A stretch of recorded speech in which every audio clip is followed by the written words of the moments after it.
So I was asking the guy who was leading the Christian fellowship if he knew any sort of ministry work that I could be involved in for summer. So we found out there was this trip called SATA International Football Team. And yeah, when he told me it's football and it's about the gospel, football and gospel, they just click, make sense. I know Joel from the Christian fellowship, and he was talking about how if we want to do something this summer and we have time, it'll be good to go on this trip with him. They shared about their past experience, and it really got me interested in going for this trip.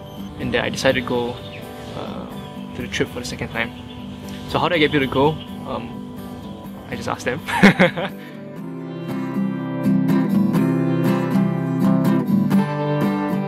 We usually have an 8 months break before we go on to university. And during that time, my parents encouraged me to go for a mission trip. And so I thought, why not? Let's give it a shot. We had a doctor.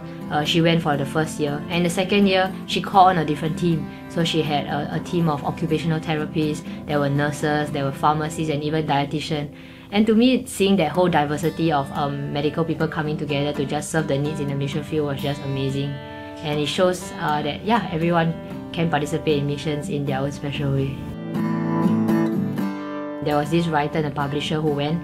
At first, they weren't really sure how can they contribute. They even asked, oh, is a writer or an editor or publisher even necessary in the mission field? And we say, of course, why not? Ever since then, they've been writing the newsletters, bi-monthly newsletters for our missionary in Thailand. After the first trip, it changed my mentality of missions. We're not going there to only give, but we can also receive. So, I try not to go to missions now as so task-oriented in a way that I'm only here to do X, Y, Z. There's such good news, right? It's great news that we are no longer under the condemnation of sin.